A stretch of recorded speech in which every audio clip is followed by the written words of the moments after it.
And we're in business. There we go. All right. We have Ben Love with Vantiv. And I'm the only thing standing between here and lunchtime. The worst slot to be in today. Yeah, so Ben Love, Vice President of Mobile at Vantiv. So if you remember back to David's presentation this morning, we were those two little blocks between the banks and, well, the rest of the ecosystem, the card networks, et cetera. We're the processor for the banks, and we're the processor for the merchants. So we essentially a service enabler. I'll give you a little bit of background about Vantiv quickly. I did change. You notice I changed the title. It sounded a little pretentious. So what I'm planning to do instead is, instead of telling you how marvelous we are and why Verizon is fantastic and they decided to choose us, rather than give you the destination and the details, I'll take you on the journey of how we got to there and what constitutes our strategy and why we were thinking the way we were thinking. Vantiv, we're a payment processor. I mean, what business does a big old dusty payment processor have in the mobile arena? Today we have, just under 500,000 merchants in the United States, touching approximately 2 million points of sale and ATMs. Massive outreach there on the merchant side. On the banking side, we also have a number of thousands of banks, mostly smaller banks, those 1 billion in assets and below, credit unions and such, local banks. In the middle of all that, we also have the Genie debit network. And I'm going to sound a little surprised when I say this, because I'm surprised we don't make more of a fuss about this. Of all the 17 debit networks in the US, Genie network is the #1 by transaction volume, just by virtue of some of the clients that run their transactions through there. Some significant tier 1 retailers especially. What are we to all the businesses we work with? So we work with merchants from tier 3 all the way up to the massive enterprise tier 1. On the other side, the banks, what are we to them? We help them in commerce. They have their core businesses. They do what they do, and they do that very well. When it comes to payment, and authorizations and captures and settlements and working with all the bank accounts and the associated card networks, that's what we do. We manage that complexity, and we're also there when things go wrong. So when support's required, we're the white glove service that provides that level of support. When we look at ourselves from a mobile context, naturally mobile is a complex topic. It doesn't matter how you look at it. I'm really glad that I went up after Richard. I think Richard gave the best status quo on the industry to date that I've seen so far in the, goodness, many years I've been looking at the mobile space. No, thank you. For us, to the merchants that we have, they're faced with a number of variables in their day-to-day business. Now there's mobile on top of that. For the banks, they're not the quickest. They never are the quickest, and nor should they be. They're very risk-averse. To them, mobile is, well, it's a lot of things, but it's also nothing. They need to maintain that relationship with their consumer. So we want to be that easy path. Now, we're not that today. So I mentioned that we're going to take you on the journey towards the destination, at least our first destination along our strategic stop, or our strategic roadmap. So when we characterize mobile, and mobile's a lot of different things to a lot of different people in a lot of different industries. So for us, when we started looking at what does a strategy need to be, what does our role in all of this mean, we had to characterize it. And this is the best way so far, the simplest way I've been able to characterize mobile. You take anything, any business logic, any business application, any business in its entirety, and you add this time and location context, and you come up with essentially what the mobile possibilities are. We've spoken about big data today, big data. So the analytics that come out of that. If you add time and location, you're starting to work towards propensity to buy or propensity to do something, that next level of analytics that mobile exposes. Banking, self-service banking, all the way up through to mobile banking now. So if you add banking plus a time and location, I can check my accounts, my balances, and do things whenever I want, wherever I want. You get the idea. That's how we characterize the world we're in. So we figured out now, okay, so we know what mobile is. We know what we are. We have our core assets. If we add time and location on top of that, we come up with certain things, and they're pretty obvious things. I'm sure if you were to guess, given what you know now about Vantiv, you could probably come up with some pretty obvious things that we could do today. That's all cool. At the time we started doing this, the mobile strategy, This was around the time when Google Wallet was coming out. Since then, PayPal's been beating its chest. ISIS is coming to the front, probably around June time this year. There's a lot of things going around wallet. So what does wallet actually mean? What does it mean to us? What does it mean to the world out there? And what do we need to do about it? So we set about studying the wallet space specifically, because it's the one that's drawing the most attention, the most hype and backlash cycles. It's certainly the magnet for a lot of attention. So when I started looking at the wallet space in the US, and this was July of last year, I counted 31 wallets that were in development or in pilot that we could see, that I could see. So by the end of last week, I counted 89. I just met number 90, actually, at the break.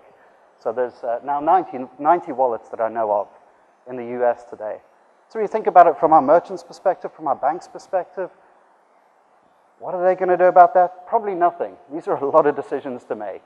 Well, you'd think so anyway. If you were presented with 90 options, will you pick one? Maybe. Will you wait it out? Maybe. Who knows?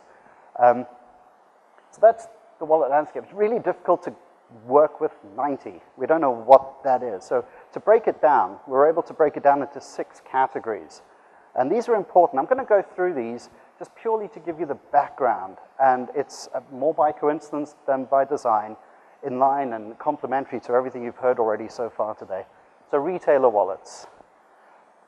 This is exactly what you think it is. It's the retailers giving their consumers, people that they've built their brand equity with, a way to connect to them. So for the retailers, this is lots of things. It is going from mass marketing to permission marketing, that one-to-one marketing. Call it opt-in, what you will. Seth Godin, I think, first defined it about 12 years ago as permission marketing, and that rings true here. Is it coupons? Is it all these? Yeah, it could be. But ultimately, it's building that relationship. If you think about Amazon, if you can ever remember back to a time when Amazon.com was foreign to you and you went to it for the first time, you bought something. You went back there, started to feel a little bit more familiar, not just the aesthetics, but they were starting to show you things that, well, you were interested in, or people like you were interested in. They didn't tell you that, they just showed you this, and it started to feel very familiar. Mobile wallets, mobile applications enable that for retailers. Fantastic thing. Notice I'm not talking about technologies here, just the principles. If we look at it from the other side, the banks. Oh goodness, the banks. They went from bank branches, that one-to-one service, to, well, self-service. You know, cost benefit, sure, but also it's convenient for the consumers, for the people who bank with them. Take that one next step, online banking, mobile banking. This is really just that next natural progression. It's a massive leap for the banks, though, because now they're going outside of their own ecosystem into the world of point of sale, or they potentially are. So it is a natural progression, but it's one that, well, it's going to be made. It's a big deal for them. So these are all known. Same with the e-commerce wallets. PayPal, iTunes, well, derivative of Apple, or one of Apple products, Amazon. Goodness, they've all got literally hundreds of millions of customers with our credentials today. There's not a lot stopping them coming into the world of point of sale. Now, we'll diverge into technology for a second. When you look at everything that's going on today, it's not a long leap, it's not a huge leap for these companies to go from where they are into the world of physical point of sale, the world that Vantiv occupies today and many other companies. They're not tied to NFC, they're not tied to any specific technology. There are 8 ISO codes, of which QR is one that they could potentially use to facilitate this. You've heard about phone numbers and PINs. There's a lot of novelty there. There's a lot of patent and IP pieces around this as well. But it's possible. It's very feasible. So if you start to look at this cloud versus NFC battle, it's likely these guys will get an early ground if they get things together. Then there's the other one, the one that it draws most attention, the gatekeeper wallet. Now, you could call this NFC, sure. What it is, I prefer to define it as, it's companies that aren't in the payment cycle today, they aren't in this payment ecosystem, and they're coming in, or they're there already and they're coming in a bigger way. But it's really to get access to 2 things. One is to control commerce on the phone, because if you're the gatekeeper on the phone, you can charge other companies to come in. So a lot of what ISIS is doing, they call it the apartment block model. So you can rent an apartment. If you're a bank and you want your account in there, you can rent some space in those phones that are out there amongst consumers. Same with Google. They're not going to charge for that, but they're in it for the other thing. The second thing that's great about Gatekeeper wallets, it's the last few inches of physical point of sale. It's the thing that happens when a consumer has made a promise to pay and they go do something about it. That little tap at the end. That's time, it's location, it has several other factors of commerce wrapped into it, SIC codes. It has several layers of data that aren't accessible to companies that operate in the cloud today, companies that aren't brought into that world of point of sale. The data, well, you know about big data. You probably know more about big data than I do. Analytics on top of that's the next natural step. The next natural step on top of that is propensity, predicting consumer behavior, whether it's to buy, whether it's their mood, whether there's all sorts of other things going on. It's the ability to predict that and do something about it. And there's a lot of monetary value in there, whether it's advertising or something else. I heard a wonderful thing last week, I'll share quickly. It was called the burnt toast theory. I was in a room and it was lots of PhDs and they were going through data analytics and what it really means. And they said, of all the data they can get, they still can't solve the burnt toast theory. If someone woke up that morning and put the toast in, they were in a hurry and their toast got burnt and they were in a really bad mood, they have no way of predicting that. It's just one of those things that keeps the PhDs up at night. Two more, aggregator wallets, and this was mentioned, I can't remember the exact numbers that were mentioned, but there are a significant number of loyalty cards, gift cards, prepaid cards. A number of companies see this as being, well, we're carrying too many, let's pull them all into one place. Chances are this and the single feature wallet, which is really the domain of the startup, where they focus on one thing, they do it exceptionally well. Chances are these two bottom ones will blend into one or more of the four wallets at the top. So there, we've walked through what is the wallet landscape, but what is really all the dynamic nature of the mobile landscape today. So the ecosystem is there, things are going on. We know now there's 90 wallets going out there. They fall into these categories. People are using them for different reasons. There's different agendas at play here. So should we, Vantiv, create a wallet? Why not? Number 91. I was going to say number 90, but it's number 91. No, we're not. Because A, we're not a consumer brand. Oh goodness, no one knows about us except for the companies we do business with. So we think about swiping your card today and that going through in a matter of, well, seconds, fractions of a second and coming back. I mean, you could call it, it's like a swan gliding over the ocean or over a lake with the little legs underneath going like crazy. You'll never see us, but we're there helping that along with the card brands. Technology adoption. So there's a lot of fuss and there's a lot of performance and a lot of hype and backlash and press releases and chest beating and all the rest going on. In our analysis and the analysis that we can find from several different sources, when we look at technology cycles in the mobile space, the median for introduction from that first spark to general use is 19 quarters. That's just short of 5 years. That's an awful long time. So we don't need to jump into anything today. And we're not going to either because of what I like to term uncalibrated cannonballs. I borrowed that from Jim Collins, his new book, The Good to Great Guy. He did a new book called Great by Choice. He describes uncalibrated cannons, or fire bullets before cannons. There's a lot of big cannons out there today. There's mostly around NFC, firing in, like, let's go hit something, let's do this big and do it significant. We don't know where those are going to land today. Sure enough, this year, this is the summer of mobile. These guys are all going to be out there trying this stuff, figuring it out. There's no precedent data upon which we can guess the outcome. We can make analyst decisions. We can't even base it on what's happened in Japan or South Korea or even in the trials in France. We can't base it on any of that because the economy here and the way that this country works, there is no regulatory authority for payment. There isn't an APAX or a ZKA or similar that's saying, well, stop, we're going to roll out NFC and this is how it's going to be done. These are the standards. You go build your value on top of that. Oh no, if there was that, we wouldn't probably have 90 wallets. That doesn't exist here. We've got entrepreneurs. We've got people who solve different problems. We've got scale. We've got massive scale in this country. We don't necessarily need one standard. We need potentially lots. That's going to play out this year. So we're going to be watching that. I'm going to be watching that intently. Mobile is all I do. This is how I get my geek on. So what are we actually going to go do about that? And this lends itself actually very well to the advice that Richard gave earlier. We saw the same thing. Now, Richard and I have never worked together. We have no association at all. We have, by pure coincidence, come to the same conclusion, looking at it from very different ways. Step one, to any wallet, to any mobile play, to anything to do with commerce is, well, someone's selling something somewhere. Let's enable them first.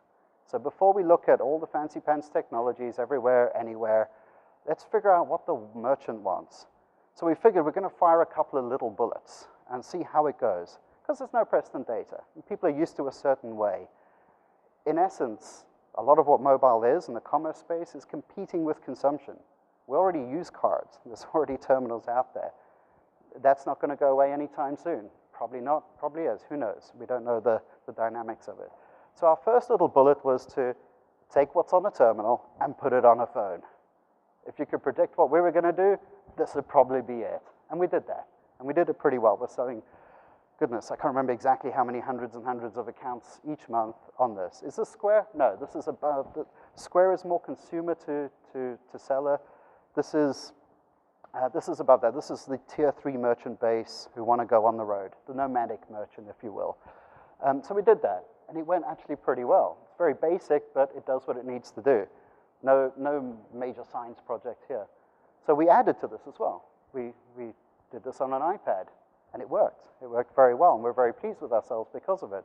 But when we dug into the feedback, and we did a tremendous amount of data collection and analysis on that data, on usability, on what people think about it, because there's no precedent data to work with, so we have to build our own.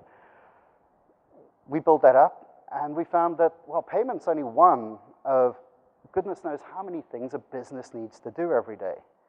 Sure. So we went into this thinking, well, we're going to build the first step of a channel that we can then use. So once the 90 wallets consolidate down to who knows how many, that we can become a channel for the merchants that we have, 500,000 of them out there, nearly, to enable those wallet use. We started out with that, but it turns out, yeah, that's just one little, tiny little thing in their business. Because it's a phone, it's open to so much more. In the background, you saw earlier the Paydiant demo that was shown. We've been piloting that too in our own bistro, just to get an idea of consumer behavior, merchant behavior. Our merchant has been brutal with us in how it works and how it doesn't work, and we've improved along the way. It's been exceptional. So gathering all that together, now we come to the punchline, to destination number one along the way. Verizon, of course, they're in the mobile business. They have app stores. They have a massive inventory of applications which caters specifically to the consumers, the merchants that we're dealing with. Is this an iPad with apps on it? Kind of, if you were at the consumer level coming up into the low end of the tiers of business. This is more aimed tier 2, possibly even tier 1. iPads are wonderful, great devices, lots of apps, but they're also very stealable, and you don't want to do that with an iPad. In business, that's what's going to happen. That's what this is all about. So it's a ruggedized tablet.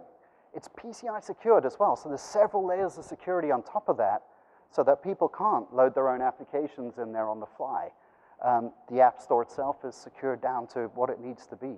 It's a channel for other things that we're going to do further down in our strategy. So as the wallets start to consolidate, as we start to get more clever, firing more little bullets to build this cannonball strategy, we'll know better what we need to do on these, and we can do it almost instantly if we need to. Now add to that with Verizon, and this is true for any carrier. They already have, well, let's speak Verizon for a second. They bill more people in the world than any other company, which is an amazing statistic, and I've gone and validated it is true. So they have consumer relationships with more people for a billing purpose than any other company in the world today. They have a lot of information about consumers. They'll already measure to some extent propensity, people's willingness to add onto their data package, people's usage of data packages. So this allows them one step closer to that last few inches. What's going on at the point of sale? How can we help that merchant improve their business? Is this coupons? Well, we don't know, but we can try it. That's what this channel is. That's Blank Slate. You just saw me drop it now. It's still there. It's an Android tablet. It's one of several devices that we'll be bringing out, but this is step one. This is step one for us. When I come back here this time next year, I'll have probably another couple of gadgets along here, which I may or may not throw on the floor. We'll have several systems behind that, and we'll also know far better by then what's going to happen next in the world of mobile in the US specifically. That's it. Any questions on this, our strategy, what we've done here? Yes, sir. Yep. Yeah. This is, so we've had these out in pilot for a while. We've closed up the pilots. We're now going to market in a production fashion. It's payment, PCI payment, fantastic. It's also inventory. It's time and attendance for some businesses. This is really not so much someone who's just coming into business. That's probably the iPad. That solves that problem. This is someone who's in business already who wants to get out on the road. So they've got goods that they sell in a bricks and mortar store. They want to get in a truck and go to a craft fair on a weekend and sell their goods there. This is their whole business in one place. So it's email, CRM, everything else all in one. But it's a starting point. We are continually learning in this space, what they want, what they don't want. It's interesting, when we did the pilot, we went out with, I can't remember exactly how many, it was a couple of dozen units. On the proviso that we pulled the units back. That was part of the agreement, and some other interviews as well. How did it go? How did you use it? Some of the merchants wouldn't give it back. I think they would rather give us their firstborn than part with this again because they needed it for their business. And it was a wonderful thing. It was validation. I was really pleased with that. But we've learned a lot from that. Can I answer your question? Wonderful. Any other questions? No, I think I got let off lightly here. Thank you. All right, Ben Love for Vantiv. Let's give him a round of applause. Thank you.